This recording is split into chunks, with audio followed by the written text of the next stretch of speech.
안녕하세요. 책 한민국입니다. 오늘 소개할 책은 식물이 내게 가르쳐준 것들. 지은이는 서울대 생명과학부 교수 이유리입니다. 어느덧 내 삶의 중심에 식물이 들어온 지 20여 년의 세월이 흘렀다. 식물의 삶은 놀라울 정도로 우리의 생과 닮아 있었다. 그들 역시 더 높이, 더 깊이 뻗어가기 위해 치열하게 경쟁해야 했고, 가뭄이나 한파 같은 삶의 난관을 온몸으로 받아내야 했다. 호시탐탐 자신을 해하려는 적들의 공격 속에 긴장을 늦출 수 없는 나날이 이어졌다. 더욱 나를 사로잡은 것은 역경을 대하는 식물의 태도였다. 그들이 삶의 모퉁이를 돌아가는 방식은 때로 놀랍도록 발칙했고, 때로 눈물겹게 경쾌했다. 식물의 삶과 죽음에 대해 논하시오. 학부 3학년 식물 형태학 수업 중 주어진 과제다. 처음엔 단순할 것 같던 죽음의 정의조차 식물에는 적용하기가 쉽지 않았다.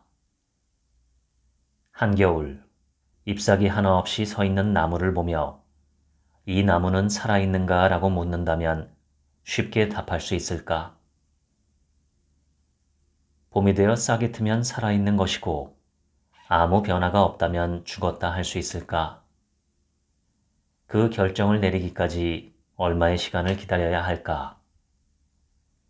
1년은 짧으니 3년이면 충분할까? 아니면 10년쯤은 기다려줘야 할까? 실제로 발화 가능성을 1000년 넘게 유지한 씨앗의 사례가 존재한다는 사실 앞에서 죽음이라는 개념은 점점 더 모호해진다. 반대로 살아있다는 것은 무엇을 의미할까? 우리는 세포 호흡, 대사, 자극에 대한 반응처럼 측정 가능한 어떤 형태의 활성을 생명의 징후로 여긴다. 그러나 깊은 잠에 빠져 있는 한겨울의 나무 앞에서, 그리고 1000년을 버티며 적절한 때를 기다리는 종자 앞에서는 무용지물이 되고 만다. 어쩌면 전제 자체가 잘못되었기 때문일지도 모른다. 활성이 있어야 생명이다 라는 생각, 끊임없이 에너지를 소모하고 외부 자극에 반응해야만 살아있다고 여기는 전제 말이다.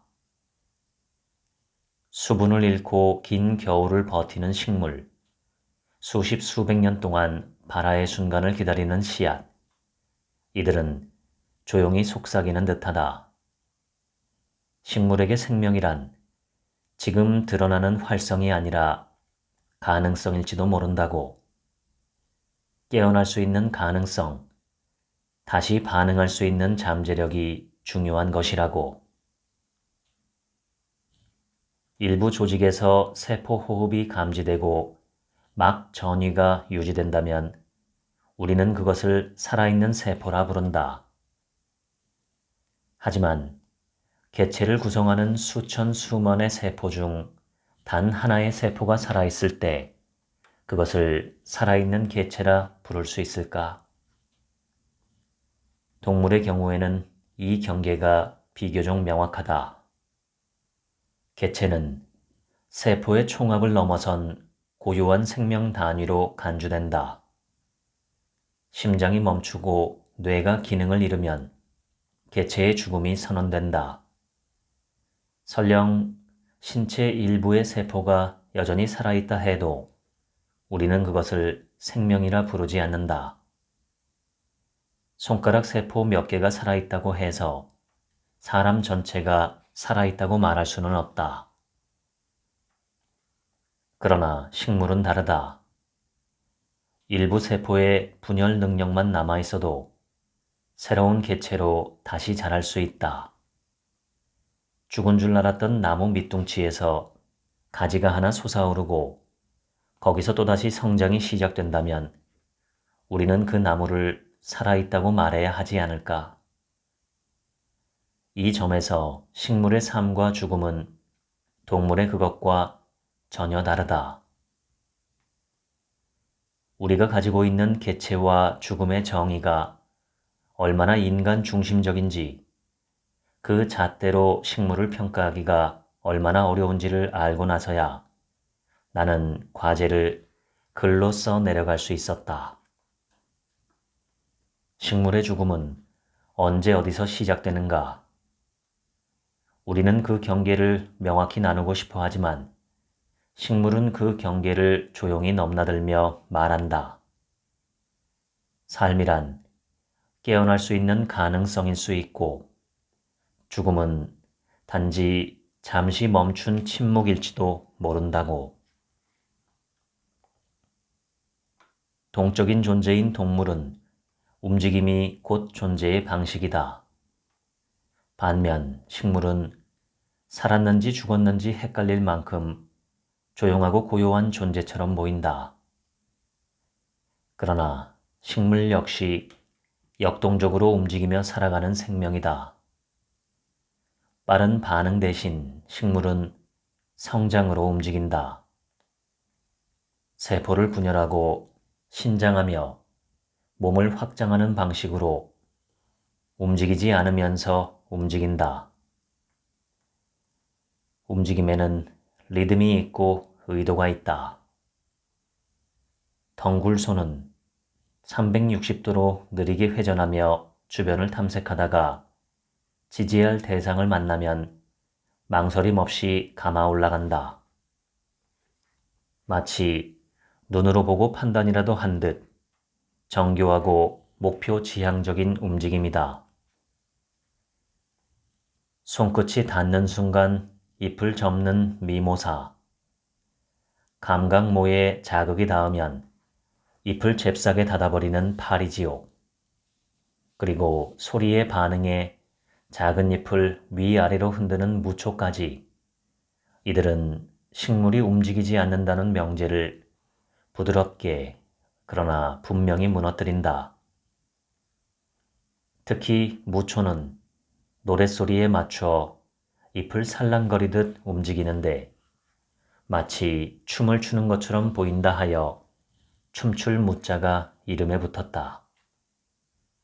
오후보다는 오전에, 남자보다는 여자, 어른보다는 아이가 부른 노래에 더 활발히 반응한다고 하니 반응에도 취향이 있고 움직임에도 고유한 리듬이 존재함을 암시한다. 동물의 면역 세포는 몸을 순찰하듯 감염 부위로 이동하고 섬유 아세포가 상처가 난 조직으로 몰려들어 회복을 돕는다. 하지만 식물의 세포는 다르다.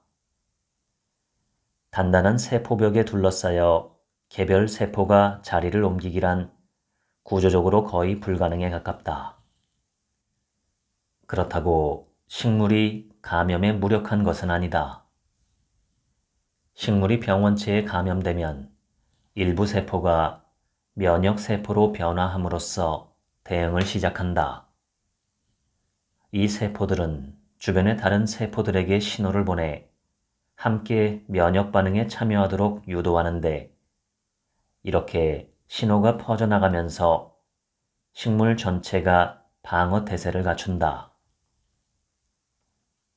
식물은 이처럼 세포들 사이의 신호 전달을 통해 면역 반응을 확산하는데, 이러한 방어 전략은 면역세포가 몸속을 돌아다니며 반응하는 동물의 방식과는 확연하게 구분된다. 하지만 여기에도 예외가 있다. 바로 정자다.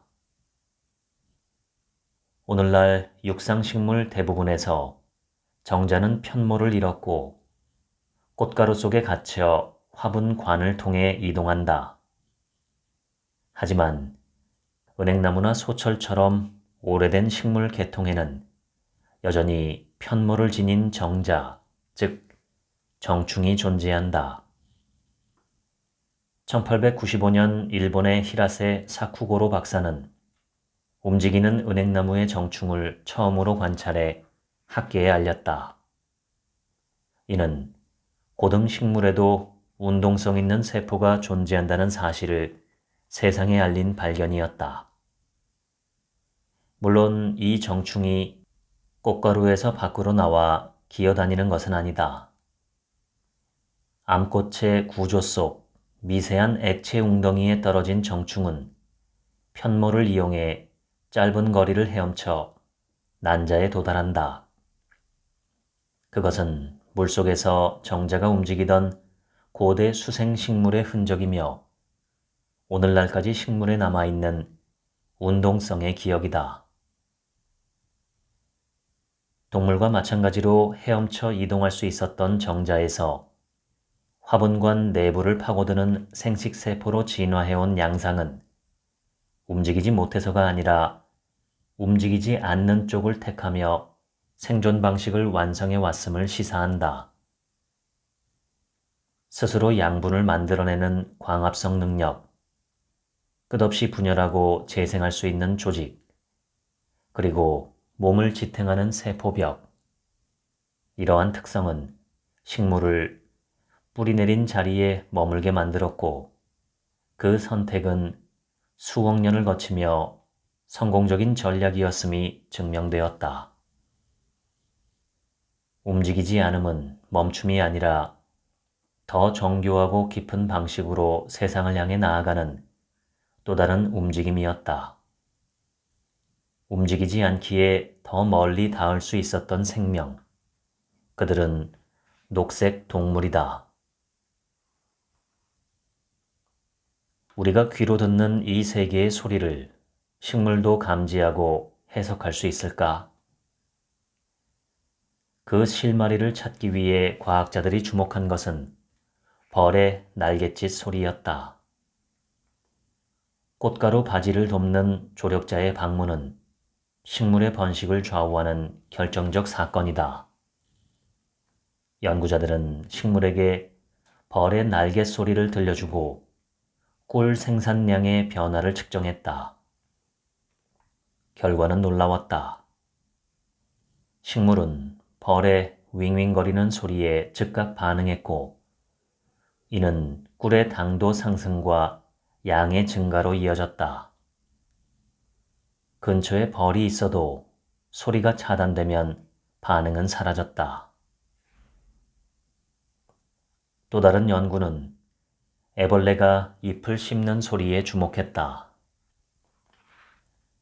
연구자들은 이 소리를 직접 녹음해 진동 자극으로 식물에 전달했다.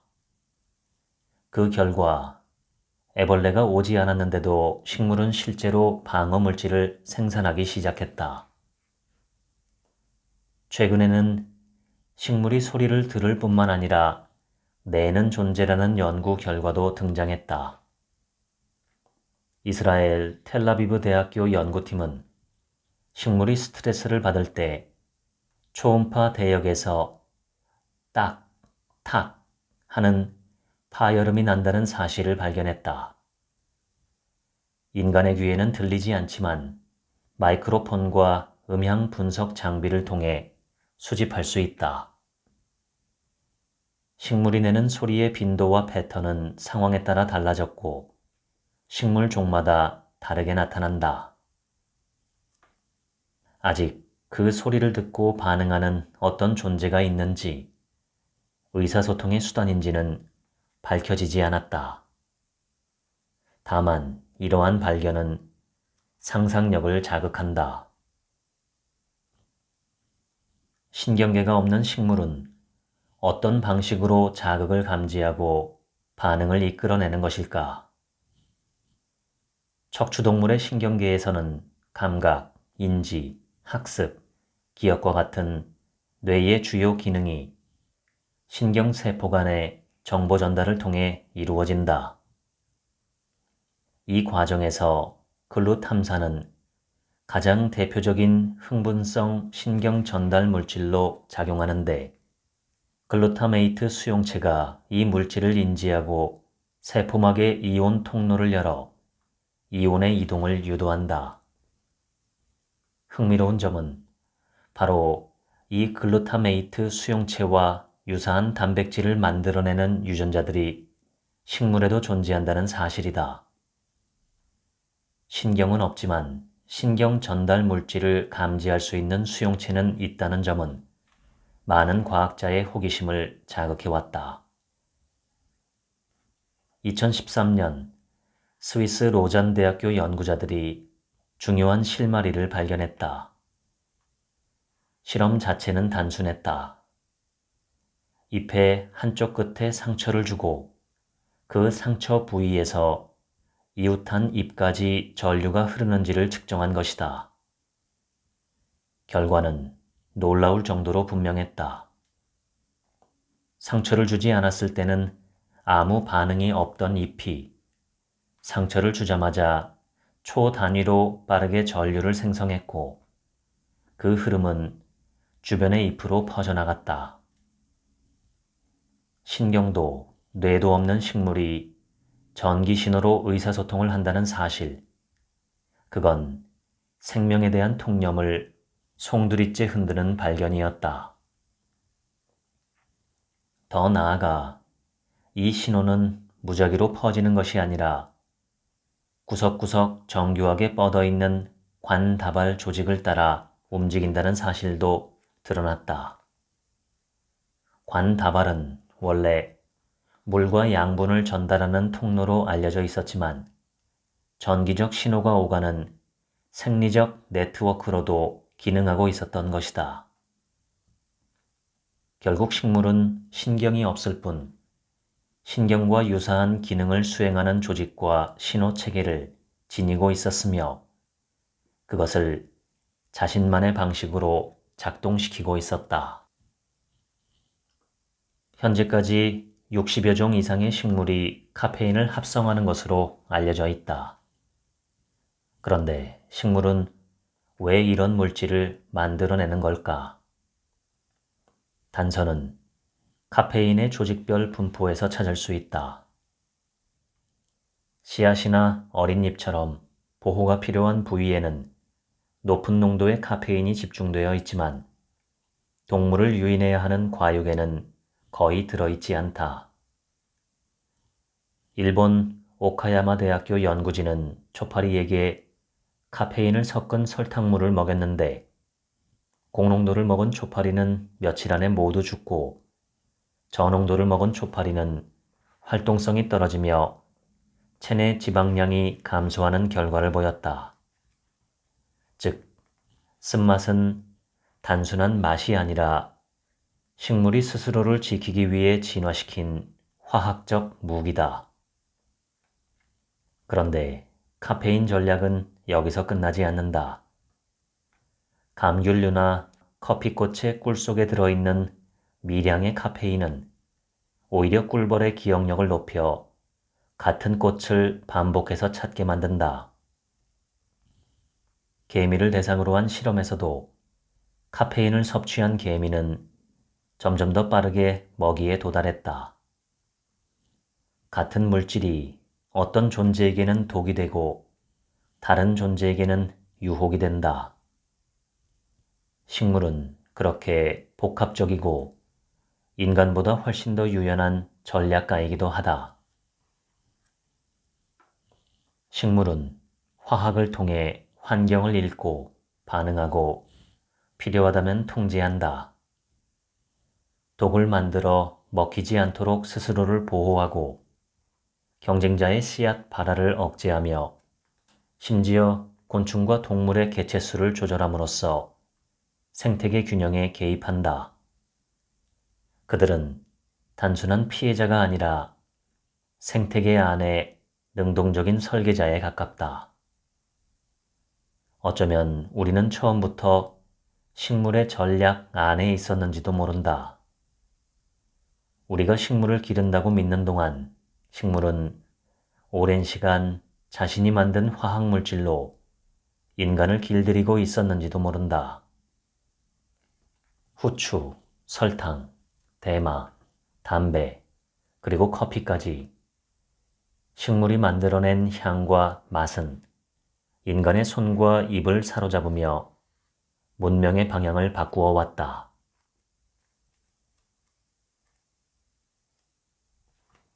송충이는 솔잎을 먹어야지. 다니던 회사를 그만두고 뒤늦게 공부를 한다고 했을 때부터 곧잘 듣던 말이다. 이 속담의 본래 형태는 송충이는 솔잎을 먹고 살아야지 갈잎을 먹으면 죽는다이다. 갈잎은 화렵수의 넓은 잎을 가리키기도 하고 늦가을 갈색으로 변한 솔잎을 뜻하기도 한다.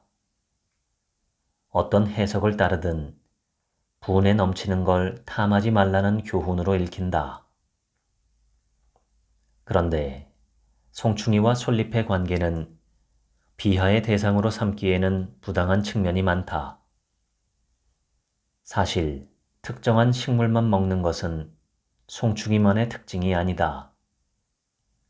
누에는 뽕나무 잎만 먹고 콩잎벌레는 콩과 식물만 먹는다.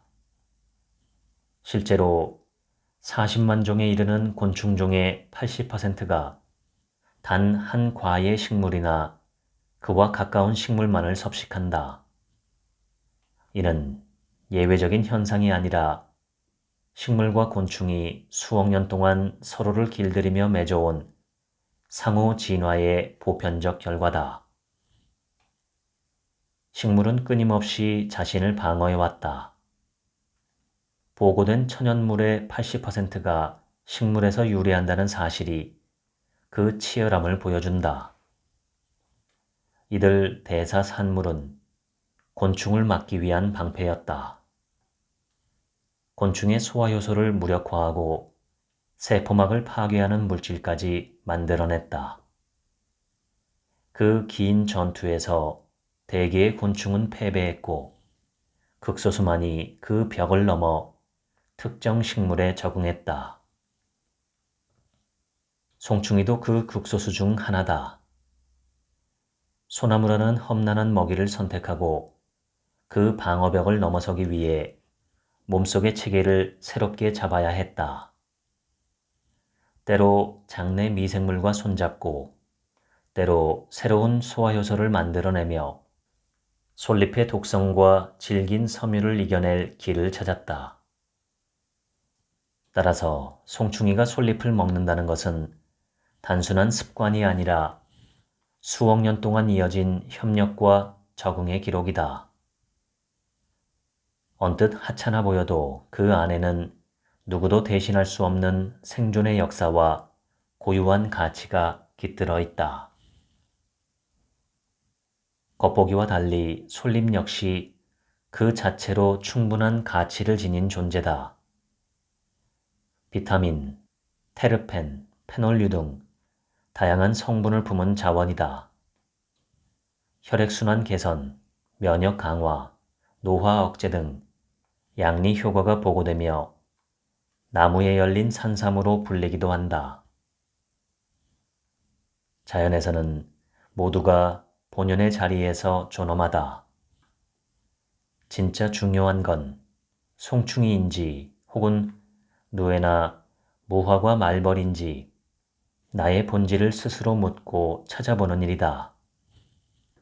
내게 맞는 솔잎이 무엇인지 사회가 정해준 답이 아닌 내 삶의 맥락 속에서 물어야 한다. 2001년 네덜란드가 세계 최초로 동성 결혼을 합법화한 이후 2026년 현재 전 세계 약 40개국이 이를 법적으로 인정하고 있다. 아시아에서도 대만, 네팔, 태국이 변화를 이끌고 있으며 우리나라 역시 2024년 대법원 판결을 통해 동성 파트너의 건강보험 피부양 자격을 인정하는 작은 문을 열었다. 한 걸음 더 나아가 독일의 성별 자기결정법은 의학적 진단 없이도 스스로 성별을 정할 수 있도록 허용해 자기결정권 확대의 상징이 되었다. 남성, 여성 외에 다양 혹은 무기재라는 선택지도 가능하다. 법적 자기결정권을 보장하는 국가는 유럽 12개국을 포함해 21개국 정도에 이른다. 인간 사회를 벗어나 자연으로 눈을 돌려보면 그 질서는 훨씬 더 복잡하면서도 유연하다. 생명을 성별이라는 잣대로 재단하지 않고 정상과 비정상의 경계도 두지 않는다. 식물이 보여주는 다양한 성의 표현과 조합 방식은 경계 너머를 상상할 수 있는 실마리를 제공한다. 많은 식물이 개체 단위는 물론이고 꽃 한 송이의 수준에서도 전통적인 성별 구분으로 환원되지 않는다. 해바라기는 하나의 거대한 꽃으로 보이지만 실제로는 수백 송이의 작은 꽃이 모인 집합체다. 그 각각의 작은 꽃은 수술과 암수를 함께 지닌 양성화이며 하나의 꽃 안에서 이미 남성과 여성의 경계가 흐려진다. 무화과는 겉으로는 꽃이 보이지 않지만 안쪽의 화경 속에 암꽃과 수꽃을 숨기고 있다. 이 속을 무화과 말벌이 드나들며 서로의 생을 이어준다. 어떤 식물은 환경에 따라 성별을 바꾸는 전략을 사용하기도 한다. 파파야는 특정 시기에는 수꽃만 피우다가도 환경 조건에 따라 암꽃이나 양성꽃을 피우며 한 개체 안에서 여러 역할을 넘나든다. 버드나무나 맹그로브 같은 나무는 숲 전체의 성비를 유연하게 조정한다. 빛이 부족하거나 토양의 염도가 높아지면 더 많은 암꽃이 나타나거나 수꽃이 줄어드는 시기다. 개체 하나가 아니라 집단 전체가 환경의 신호에 반응하며 균형을 맞추는 셈이다. 식물에 있어 성이란 고정된 정체가 아니라 관계와 환경 속에서 끊임없이 조율되고 다시 구성되는 하나의 상태다. 더 극적인 변화는 반하 같은 식물에서 찾아볼 수 있다. 반하는 천남성과에 속하는 덩이줄기 식물로 중국과 우리나라의 습지에서 자란다. 예로부터 한약재로 쓰이며 잘 알려졌지만 그 생애 방식은 생각보다 훨씬 더 흥미롭다. 어린 개체일 때는 수꽃만 피워 적은 에너지만으로 번식에 참여한다. 하지만 시간이 흐르고 몸집이 커져 더 많은 자원을 축적하면 암꽃을 피워 씨앗을 남기는 쪽으로 전략을 바꾼다. 반하 이야기는 처음부터 끝까지 같은 모습이어야 한다는 고정관념을 넘어 식물의 경우 성조차 고정된 본질이 아니라 조건과 관계 속에서 달라질 수 있는 변화의 대상임을 알려준다. 자연은 처음부터 다성의 우주였다. 어떤 개체는 양성을 함께 품고 어떤 종은 생애에 따라 성을 바꾸며 어떤 집단은 환경에 맞춰 성비를 조정한다. 생명은 늘 경계를 유연하게 넘나들며 그 안에서 새로운 가능성을 길러왔다. 자연은 어느 것이 옳은지 무엇이 정상인지 말하지 않는다. 그저 다양한 방식으로 존재하고 서로의 삶을 이어갈 뿐이다. 그리스 신화 속 최고의 시인이자 음악가였던 오르페우스는 나무의 요정 에우리디케와 사랑에 빠진다. 그러나 결혼식 날 그녀는 뱀에 물려 죽고 만다. 오르페우스는 사랑하는 이를 되찾기 위해 저승으로 향하고 지하 세계의 신 하데스를 감동시켜 그녀를 데려가도 된다는 허락을 받는다. 단 한 가지 조건이 붙는다. 지상에 완전히 도달하기 전까진 절대 뒤돌아보지 말 것. 오르페우스는 에우리디케와 함께 어둠 속을 걷는다. 그러나 확인하고 싶은 마음은 결국 그의 발목을 붙잡고 그는 뒤를 돌아본다. 그 순간 에우리디케는 어둠 속으로 사라지고 만다. 돌아보지 말라는 경고는 신화와 종교, 현대 서사 속에서도 집요하게 반복된다. 구약 성서에서 소돔과 고모라가 멸망하던 날, 신은 롯과 그의 가족을 피신시키며 뒤돌아보지 말라고 당부한다. 하지만 롯의 아내는 끝내 뒤를 돌아보고 소금 기둥이 되고 만다. 애니메이션 센과 치히로의 행방불명에서도 치히로가 부모를 구하고 현실 세계로 돌아가기 직전 절대 뒤돌아보지 말라는 당부를 받는다. 왜 우리는 이토록 자주 뒤돌아보지 말라는 말을 듣는 걸까? 왜 단 한 번 뒤를 돌아보았다는 이유만으로 가혹한 결말을 감당해야 하는 걸까? 어쩌면 이 모든 이야기가 전하려는 메시지는 단순하다. 선택의 순간만큼이나 그 선택 이후의 결단이 중요하다는 것. 별것 아닌 듯 보이는 망설임 하나가 끝내 그곳에 도달하지 못하게 만드는 결정적 요인이 될 수 있다는 것. 결정은 한순간에 이루어지지만 그 결정을 믿고 나아가는 일에는 매 순간의 의지가 필요하다는 것. 우리의 삶만큼이나 식물의 뿌리도 앞이 보이지 않는 땅속을 더듬으며 나아가야 한다. 단단한 흙을 뚫고 내려가면서도 어디로 뻗어야 양분과 물을 찾을 수 있을지, 어떤 방향이 위험할지 미리 알 수 없다. 그럼에도 뿌리는 머뭇거리지 않는다. 마치 정답을 알고 있다는 듯, 혹은 아무리 돌아가더라도 결국 길을 찾으리라는 믿음으로 조용히 그러나 단호하게 자라간다. 뿌리가 방향을 잡아가는 데 있어 가장 중요한 기준은 중력이다. 뿌리 끝에 뿌리 골모에는 중력을 감지하는 평형석이 있어서 중력이 향하는 방향을 인식할 수 있다. 물론 중력만을 따르지는 않는다. 토양 속 양분의 농도, 수분의 분포, 흙의 밀도와 같은 다양한 요인에 반응하며 조금씩 조정된다. 뿌리는 중력이라는 기준축을 중심에 둔 채 환경 변화를 유연하게 반영해 방향을 조율해 나간다. 중력만큼이나 빛 또한 뿌리의 방향을 결정하는 중요한 요인이다.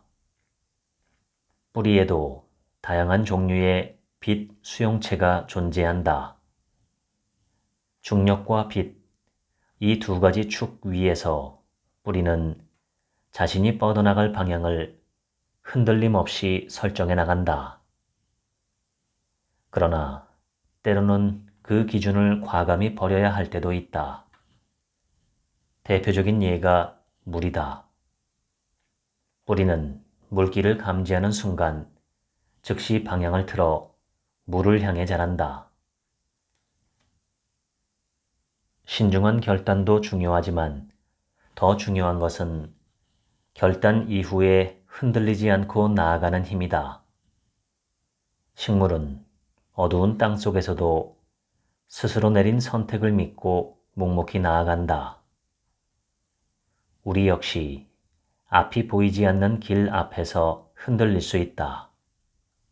하지만 결국 삶을 앞으로 나아가게 하는 건 그 선택을 끝까지 밀고 가려는 의지, 그리고 자신이 선택한 방향을 끝내 믿는 마음일 것이다.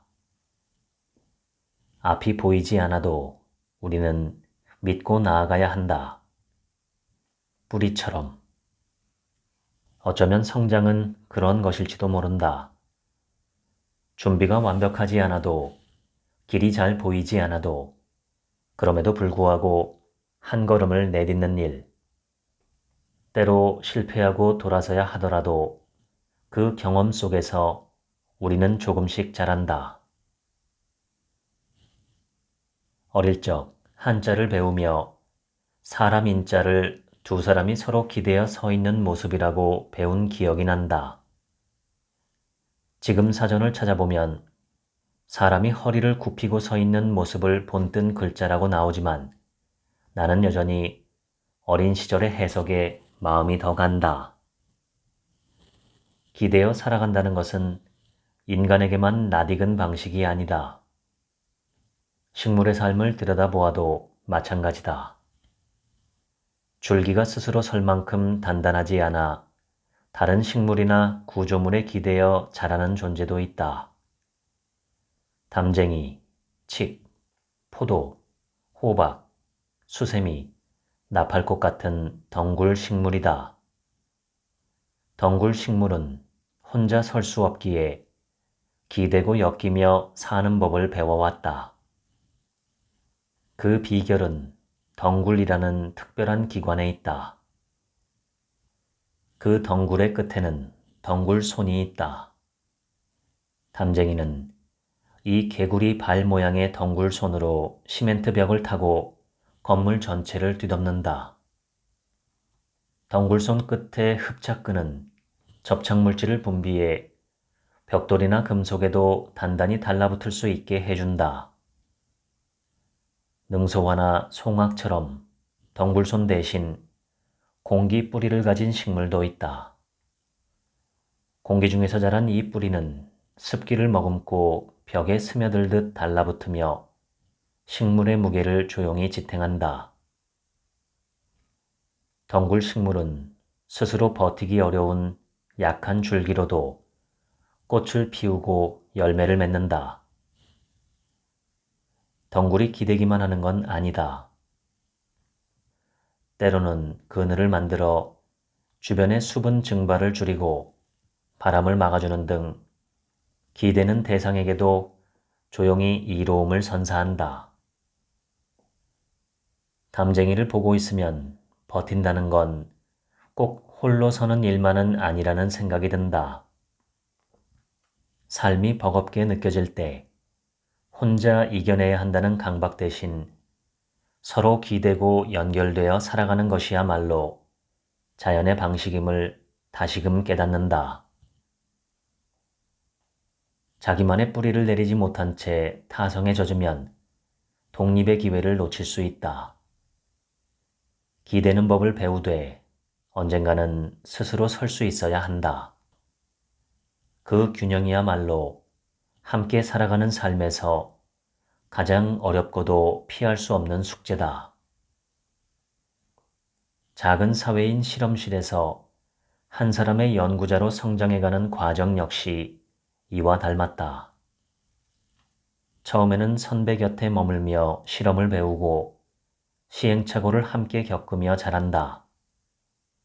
그러다 어느 날 어떤 주제 앞에서 혼자 결정을 내리고 누구의 도움도 없이 데이터를 분석하고 연구의 방향을 스스로 책임지게 되는 순간이 온다.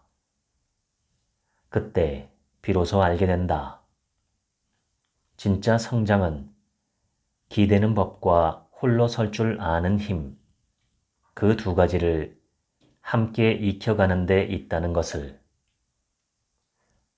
때로는 내가 기대고 때로는 누군가가 내게 기대어 선다. 그렇게 얽히고 기대며 만들어가는 삶, 그것이 담쟁이가 건네는 지혜인지도 모른다. 선배 교수님들의 조언에는 늘 한 우물을 파라는 말이 빠지지 않았다. 한 길을 파라는 조언의 뜻은 명확하다. 조금 파보다가 물이 나오지 않는다고 쉽게 포기하지 말고 우직하게 한 방향으로 나아가라는 것. 하지만 막상 그 말을 실천하려 하면 다른 문제가 고개를 든다. 어디를 파야 하느냐는 질문은 생각보다 더 근본적이고 어렵다. 점쟁이가 아닌 다음에야 파보기도 전에 그 방향을 정확히 짚어낼 수 있는 사람이 과연 있을까? 식물도 그러하다. 겉으로 보아 물이 어디에 있는지 모르기는 나나 그들이나 마찬가지다. 절박함은 그들 쪽이 더 클지도 모른다. 우리는 땅을 팔 도구라도 있지만 식물은 눈도 팔도 없다.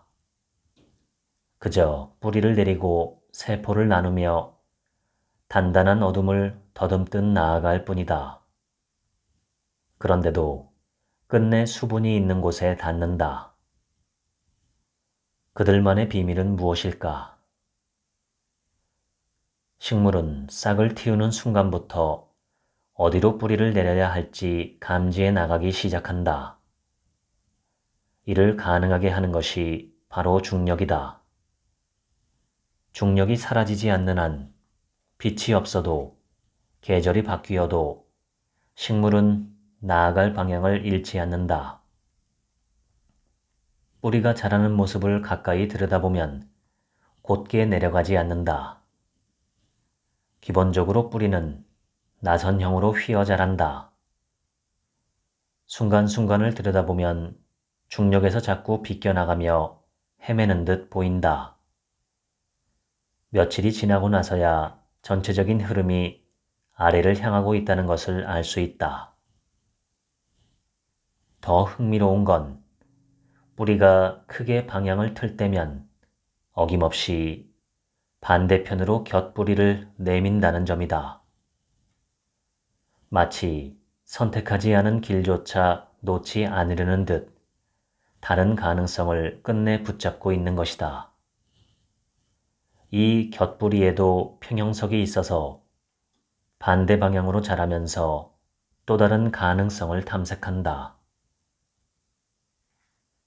나는 그 뿌리를 한참 들여다보다가 순간 헉하고 숨을 멈췄다.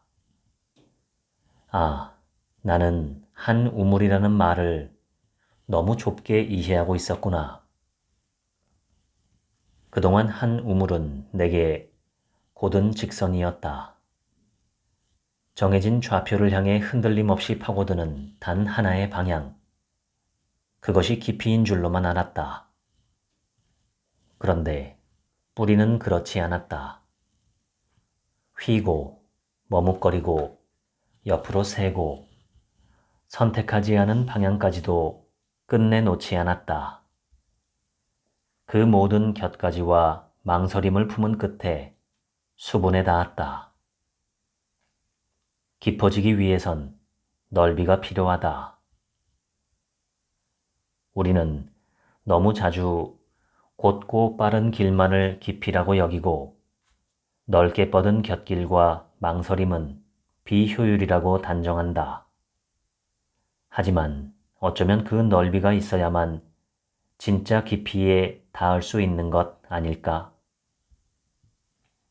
지속 가능성, 돌봄, 다양성, 그리고 과학의 책임까지 지금 우리가 마주한 많은 사회 문제는 그 어느 것도 하나의 직선으로는 해결에 닿을 수 없다.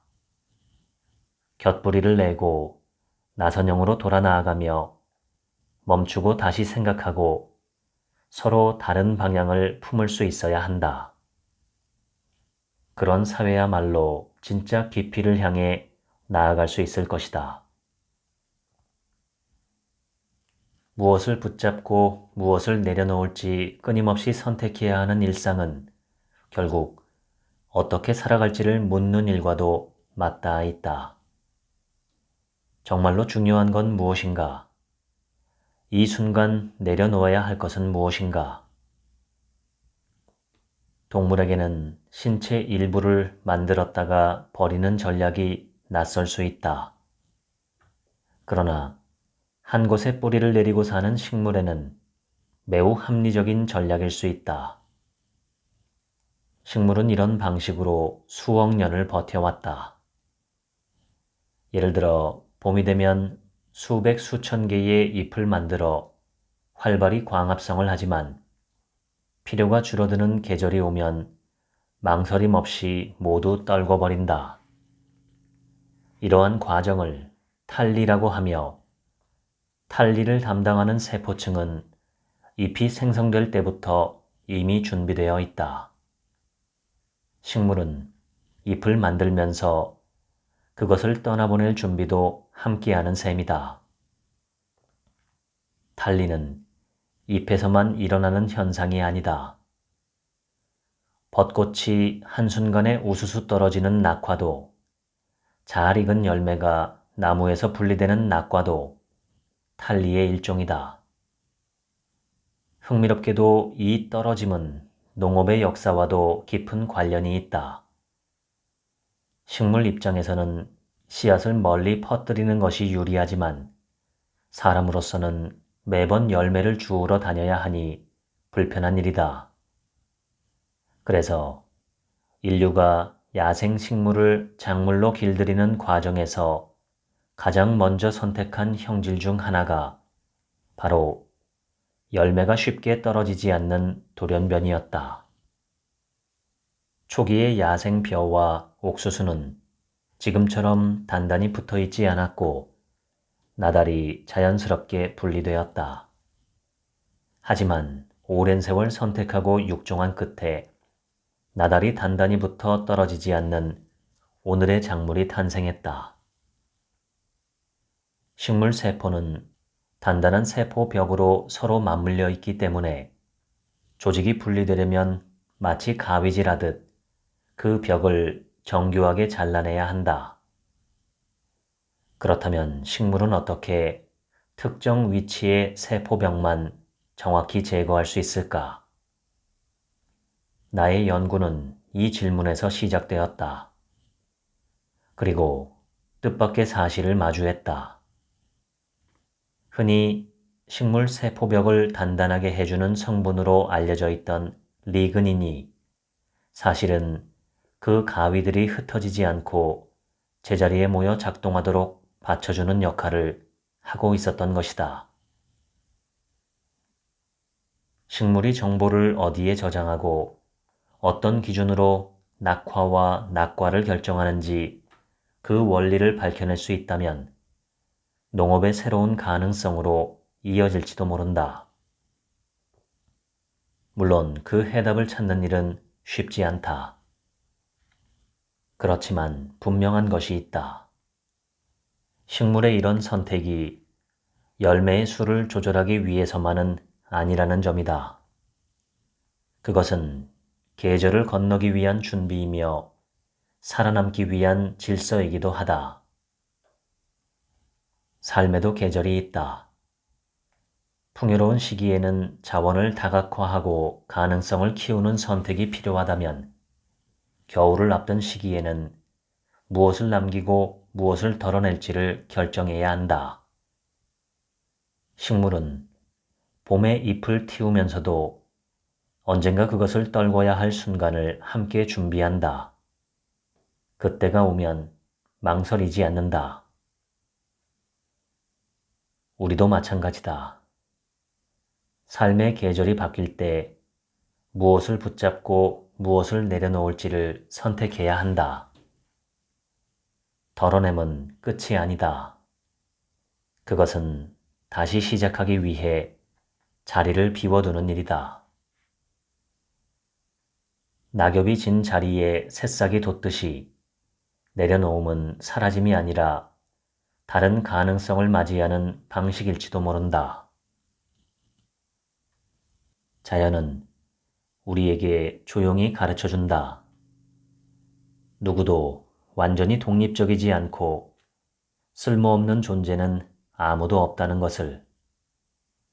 그렇다면 서로의 차이와 기여를 인정하는 태도야말로 공존을 시작하는 가장 중요한 조건일지 모른다. 갈등은 피할 수 없는 조건이며 그 자체가 살아있는 체계의 일부라는 것. 중요한 건 갈등을 어떻게 흡수해 새로운 관계로 전환해 나갈 수 있느냐다. 문제를 없애는 것이 아니라 공존 가능한 방식으로 바꾸어 나가는 것. 자연은 이미 오래전부터 그렇게 해왔다. 지금까지 식물이 내게 가르쳐준 것들 읽어드렸습니다. 오늘 하루치 생각은 없습니다. 들어주셔서 감사합니다.